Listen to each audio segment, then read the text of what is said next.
sigamos con los gremios urbanos, que los habíamos definido como Federación de Talleres Autónomos, pero también son corporaciones porque se basan en documentos legales escritos muy importantes, ¿sí? La autoridad masculina en ellos se encarnaba en una jerarquía de 3 niveles: el maestro, el oficial y el aprendiz.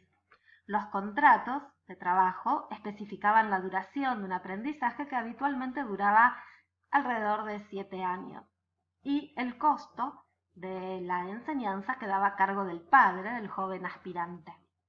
Las etapas del progreso educativo en el gremio estaban marcadas primero por la presentación de la obra maestra que realizaba el aprendiz al cabo de sus 7 años de aprendizaje, trabajo que demostraba las habilidades elementales que había adquirido.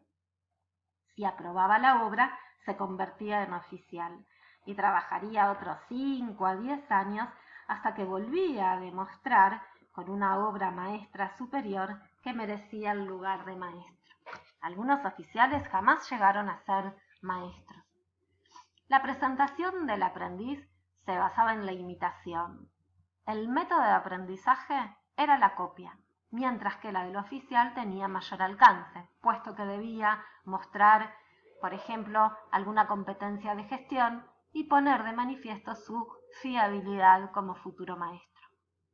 La autoridad siempre la tenía el maestro, que actuaba como juez del proceso de aprendizaje y la elaboración de la obra, y los veredictos del maestro eran definitivos e inapelables. Además de constituirse como un centro de producción, los gremios podían convertirse en hogares de las familias y por eso forjaron un fuerte sentimiento de comunidad. Por ello unían trabajo y familia, pero no se trataba necesariamente de un parentesco biológico. Un padre podía confiar sus hijos al maestro artesano como padre sustituto y, por ejemplo, esto se nota en la transferencia del derecho a castigar con violencia física el mal comportamiento. El aprendiz de los gremios medievales era portador de emblemas o banderas de ese gremio en los desfiles cívicos y gozaba de un lugar de privilegio en los banquetes. Los juramentos religiosos de los gremios establecían el honor recíproco entre el padre sustituto, es decir, el maestro, y el hijo, es decir, el aprendiz. El niño recibía un trato de adulto en el gremio y las mujeres trabajaban en los talleres artesanales, pero en general en posiciones menores. Desde el siglo XII la ciudad no fue solamente un centro de producción e intercambio, también fue un importante centro de producción y difusión de bienes culturales. Por eso reconocemos a partir del siglo XII y el siglo XIII el origen de las universidades medievales y, como dice Durkheim, en ellas emerge la cuna de la civilización occidental. Las universidades medievales también son corporaciones, porque se organizan sobre la base de cartas y reglamentos escritos en defensa, en este caso, del derecho a enseñar y a hacer huelga. Este mapa nos permite vislumbrar el avance de las universidades. Por ejemplo, las que están en puntos negros se crearon antes de 1300, en celeste luego del 1300 y las que están en forma de diamante a partir del siglo XV. Así podemos ver que Oxford, Cambridge, París y Bolonia, esta última en Italia, que fue la primera universidad formada por estudiantes, surgen antes del 1300. Entonces decíamos que las universidades son corporaciones porque tienen reglamentos, porque es una agrupación de personas, no es una agrupación de enseñanza en el origen de la universidad medieval, y sus miembros tienen privilegios por pertenecer a ella a la vez que derechos. Decíamos, el derecho a enseñar y el derecho a hacer huelga.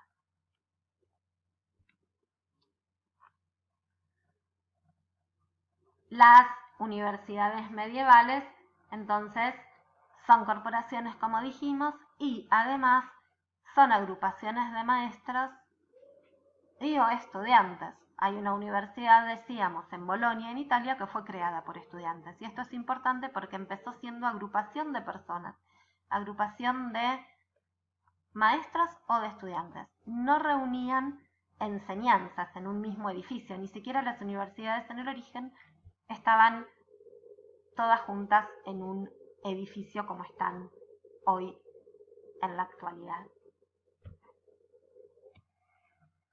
En el siglo XII hubo un desplazamiento de los centros de difusión de saberes y conocimientos de los monasterios a las ciudades, donde comienzan a surgir escuelas catedralicias para la formación del alto clero, que aprendían a través del método escolástico. A estas escuelas asistían una cantidad importante de estudiantes y los maestros medievales comenzaron a reclamar el derecho a enseñar. Así lentamente comenzaron a organizarse las universidades o corporaciones universitarias. Si bien se originaron en iglesias, las universidades tenían maestros laicos y transmitían conocimientos laicos también, como dijimos, provenientes del mundo greco-árabe. Pero la universidad no fue ni un cuerpo exclusivamente laico ni un cuerpo exclusivamente eclesiástico. Estaba formado por laicos que conservaban en parte la fisonomía del clero y por clérigos que se habían laicizado. Con esta diapositiva lo que pretendemos demostrar es la diferencia de la educación en la Alta Edad Media y en la Baja Edad Media.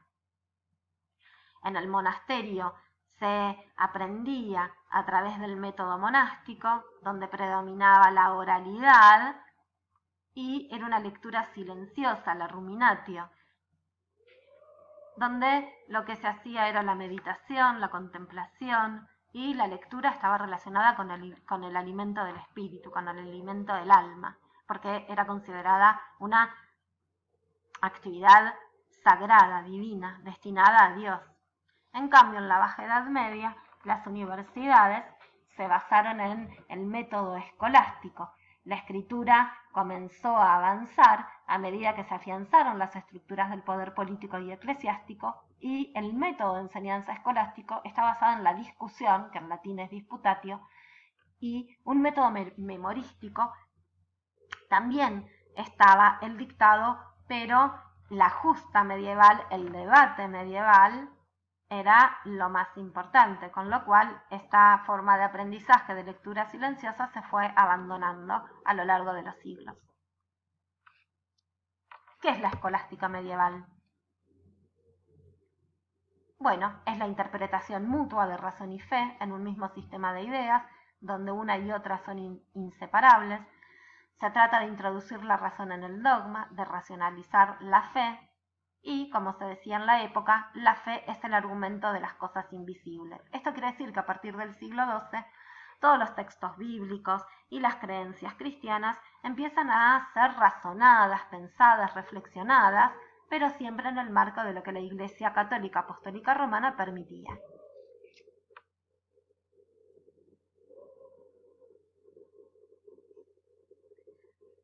Los escolares se hicieron tan numerosos a lo largo del siglo XII que las escuelas implantadas dentro de los establecimientos religiosos o monasterios ya no fueron suficientes para dar la enseñanza que reclamaban los estudiantes deseosos de instrucción. Estos lugares fueron cada vez más sobrepasados por los estudiantes, así que los maestros que enseñaban empezaron a dar clase en casas particulares, pero había que pedir permiso para poder enseñar, mientras que los estudiantes y los maestros daban clases en las escuelas catedralicias, estaban bajo la órbita de la Iglesia, sometida a sus reglamentos y a la disciplina. Pero a partir del siglo XII se hizo necesario dotarse de una organización especial. De allí que empiezan a surgir las universidades. Los estudios estaban divididos del siguiente modo: en 4 facultades: teología, derecho, medicina, y las artes liberales, que eran los estudios inferiores. pero los docentes y estudiantes también se agrupaban según nacionalidades, es decir, según las afinidades étnicas y lingüísticas, porque una universidad podía reunir estudiantes de muchas nacionalidades, lugares de Europa. La Facultad de Artes era la más importante. Era una escuela preparatoria para continuar los estudios especiales, y para Durkheim las escuelas secundarias tienen el origen en la Facultad de Artes, porque se entraba a los 12 o 13 años con muy poca preparación en estudios de gramática. Imagínense ustedes entrar a la universidad a los 12 años. Y los maestros no eran mucho más mayores que los estudiantes, pues los maestros podían obtener su licenciatura, que es el primer título para poder enseñar, a los 20 años. ¿Qué se estudiaba en la Facultad de Artes? Las artes liberales. ¿Qué son las artes liberales? ¿Qué son las artes liberales? Son consideradas estudios generales.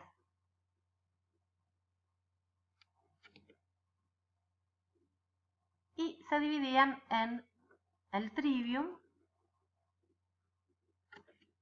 la gramática, la dialéctica y la retórica, y el quadrivium, la aritmética, geometría, astronomía y música. Estos estudios generales hoy podríamos identificarlos como un plan de estudios, aunque para la Edad Media no existe un plan de estudios tal cual lo podemos reconocer hoy. Y fíjense, en esta figura que ustedes están viendo están representadas las 7 artes liberales, y son figuras mujeres que pretenden representar cada una de las disciplinas del trivium y el quadrivium. Las artes liberales se distinguían de las artes mecánicas, que eran las artes serviles, ligadas, como vimos, al cuerpo y no a la mente. Y las artes liberales sobre todo responden a aquellos que podían ejercer el pensamiento libremente.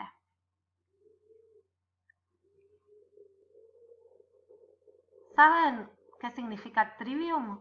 3 vías, y quadrivium, 4 vías. Esta definición de artes liberales provenía ya de la antigüedad, y la Edad Media hereda esta forma de dividir los saberes en trivium y quadrivium, es decir, en la gramática, la dialéctica y la retórica, y la aritmética, la geometría, la astronomía y la música. En un último video seguiremos estudiando la universidad medieval.